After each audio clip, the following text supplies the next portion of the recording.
નમસ્કાર ખેડૂત મિત્રો, ખેડૂત પરિવારમાં આપનું હાર્દિક સ્વાગત છે. આજે હું તમને ખેડૂત ખાતેદાર અકસ્માત વીમા યોજના વિશે માહિતી આપીશ. આ માહિતી ખૂબ જ જરૂરી છે. ખેડૂત ખાતેદારના વારસદારને પણ ખૂબ જ જરૂરી છે. કોને કોને લાભ મળે, કેટલો લાભ મળે એના વિશે આજે સંપૂર્ણ માહિતી તમને આપીશ. ગુજરાત સરકારે રાજ્યના ખેડૂત ખાતેદારોને આકસ્મિક મૃત્યુ, કાયમી અપંગતાના કિસ્સામાં વીમા રક્ષણ આપવાની યોજના 26મી જાન્યુઆરી 1996ના રોજ આરંભ કરેલ છે. આ યોજના 100% રાજ્ય સરકાર દ્વારા આપવામાં આવે છે. આ યોજનાનો ઉદ્દેશ જોવા જઈએ તો આ યોજનાનો મુખ્ય ઉદ્દેશ ખેડૂત ખાતેદાર, ખેડૂતના કોઈપણ સંતાન, પુત્ર હોય કે પુત્રી, તેમજ ખાતેદાર ખેડૂતના પતિ પત્નીનું અકસ્માતે મૃત્યુ થાય કે કાયમી અપંગતા આવે તો તેના વારસદારને આર્થિક સહાય આપવામાં આવે છે. આ સહાય અને તેના માપદંડો શું છે? તો આ યોજનામાં મૃત્યુ કે કાયમી સંપૂર્ણ અપંગતાના કિસ્સામાં 2 લાખ રૂપિયા સહાય મળવાપાત્ર છે. હવે એમાં આપણે જોઈએ તો કાયમી અને સંપૂર્ણ અપંગતા એમાં શેનો સમાવેશ થશે? તો કે 2 આંખ ગુમાવી હોય, 2 અંગ કોઈ ગુમાવ્યા હોય, હાથ અને પગ એક ગુમાવી હોય, 1 આંખ અને 1 અંગ ગુમાવ્યો હોય, 100% આંખે દેખાતું નહીં અને હાથ પગ કપાયેલા, આવા કિસ્સામાં તમે આ અરજી કરી શકો છો. એવા તમામ ખેડૂતને આવા લાભ મળવાપાત્ર છે. અકસ્માતમાં 1 આંખ અથવા 1 અંગ ગુમાવવાથી 50% લેખે 1 લાખ રૂપિયા મળવાપાત્ર છે. મૃત્યુ અથવા કાયમી અપંગતા અકસ્માતના કારણે આકસ્મિક રીતે થાય તો જ આ સહાય મળવાપાત્ર છે. એટલે કે કૃત્રિમ રીતે થાય તો આ સહાય મળવાપાત્ર છે. જેમ કે રોડ અકસ્માત થયું હોય તો જો ડ્રાઇવિંગ કરતા હોય તો એને લાયસન્સ ફરજિયાત હોવું જોઈએ. કોઈ ખેતરે ગયા હોય, વીજળી પડી હોય તો આ લાભ મળવાપાત્ર છે. ખેતરમાં ગયા હોય, રાત્રે પાણી વાળવા ગયા હોય તો સાપ કરડવાથી કે કોઈ જીવજંતુ કરડવાથી જો ખેડૂતનો અકસ્માત થાય તો પણ આ લાભ મળવાપાત્ર છે. કોઈ ઝાડ પડ્યું હોય, વૃક્ષ પડવાથી આવી કોઈ પણ કૃત્રિમ આકસ્મિક કારણોથી મૃત્યુ અથવા અપંગતાના કિસ્સામાં સહાય મળવાપાત્ર છે. કુદરતી રીતે અકસ્માત કે મૃત્યુ થાય તો આ સહાય મળવાપાત્ર નથી. જેમ કે આપઘાત, કુદરતી મૃત્યુનો આ યોજનામાં સમાવેશ થતો નથી કે સહાય મળવાપાત્ર નથી. જેમ કે કોઈ લાંબા સમયની બીમારીના કારણે મૃત્યુ થાય, એટેક આવે, હુમલો આવવાથી વગેરે કુદરતી કારણોસર સહાય મળવાપાત્ર નથી અથવા સહાય મળશે નહીં. ખાતેદાર ખેડૂત વ્યક્તિની ઉંમર 5 થી 70 વર્ષની હોવી જોઈએ. મૃત્યુ કે અપંગતાનો કિસ્સો બને ત્યાંથી 150 દિવસ એટલે કે 5 મહિનામાં જિલ્લા ખેતીવાડી અધિકારીશ્રીની ઓફિસમાં અરજી કરવાની રહેશે. અરજી ફોર્મ તમારા તાલુકાની ખેતીવાડી ઓફિસથી મળી રહેશે. વ્યક્તિગત કે સંયુક્ત નામે જમીન ધારણ કરનાર બધા જ ખાતેદારને આ લાભ મળવાપાત્ર છે. એટલે કે જેમ કે 8 ઉતારામાં નામ હોય તે તમામ ખેડૂત ખાતેદારને આ લાભને પાત્ર છે.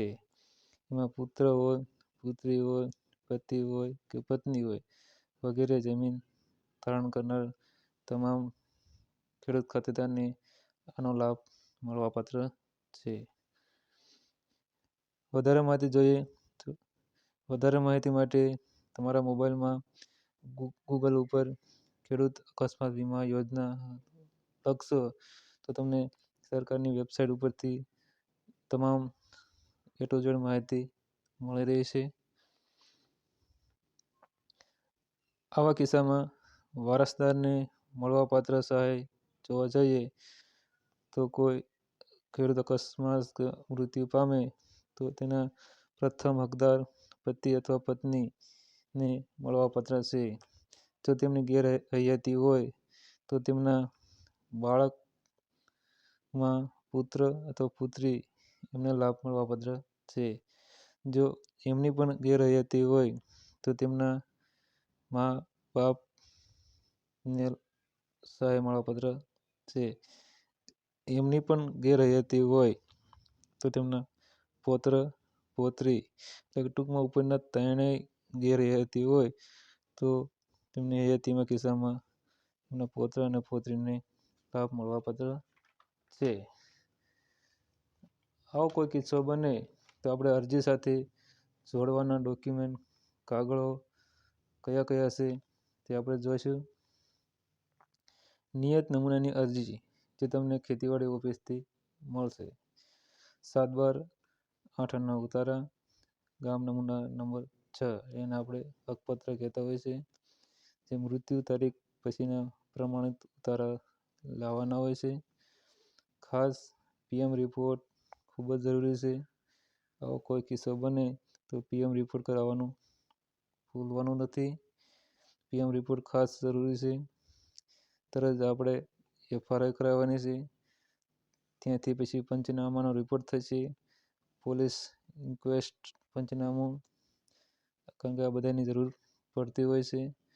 મરણનો દાખલો, ઉંમરનો પુરાવો, સબ ડિવિઝનલ મેજિસ્ટ્રેટ દ્વારા કેસ એપ્રૂવ કર્યા અંગેનો રિપોર્ટ, કાયમી સંપૂર્ણ અપંગતાના કિસ્સામાં સિવિલ સર્જનનું ફાઇનલ એસેસમેન્ટ દર્શાવતું પ્રમાણપત્ર, મૃતક અકસ્માતના સમયે જો વાહન ચલાવતા હોય તો તેમનું વેલિડ હોય એવું ડ્રાઇવિંગ લાયસન્સ, બાંહેધરી પત્રક અને પેઢીનામું તલાટી દ્વારા મળશે. અસલ વીમા નિયામકશ્રી દ્વારા માંગવામાં આવે તે તમામ ડોક્યુમેન્ટ આપણે આપવાના રહેશે. આ યોજનાનો લાભ લેવા માટે આવી કોઈ ઘટના બને તો તરત જ આપણે FRI અને PM રિપોર્ટ ખાસ કરાવવું જોઈએ. કારણ કે બાકીની પ્રોસેસ કે ડોક્યુમેન્ટ તો આપણને મળી જતા હોય છે. પણ જો તમે PM રિપોર્ટ અને FRI નહીં કરાવી હોય તો તમે આ ફોર્મ ભરી શકશો નહીં કે આ યોજનાનો તમને લાભ મળશે નહીં. કારણ કે અમુક લોકો ઉતાવળમાં કે આળસના કારણે અથવા જાણકારીના અભાવે આ વસ્તુ કરતા નથી. તેથી તેમના વારસદારને આવી આર્થિક સહાય પણ મળતી નથી. આવી કોઈ જાણકારી મળે તો આપણા આજુબાજુમાં માહિતી આપી જેથી તેમના પરિવારમાં આર્થિક મદદ મળી રહે. આગળ જોઈએ. આવી કોઈ ઘટના બને તો તમારા તાલુકાની APMC એટલે કે માર્કેટ યાર્ડ ઓફિસમાં પણ તપાસ કરવી જોઈએ. ત્યાંથી પણ અમુક સહાય મળતી હોય છે. આમ આપણે આ યોજનાનો લાભ લેવા માટે ખૂબ જ જરૂરી છે. આભાર. જો તમને આ વિડીયો ગમ્યો હોય, માહિતી ગમી હોય તો ચેનલને સબસ્ક્રાઈબ કરો, શેર કરો જેથી બધાને માહિતી મળી રહે. આવા જ નવા નવા વિડીયો જોવા માટે જોતા રહો ખેડૂત પરિવાર ચેનલ અને ચેનલને સબસ્ક્રાઈબ કરવાનું ભૂલતા નહીં. વિડીયોની નીચે જ લખેલું હશે સબસ્ક્રાઈબ, એના ઉપર ક્લિક કરો એટલે તમને અપડેટ માહિતી મળતી રહે. આભાર.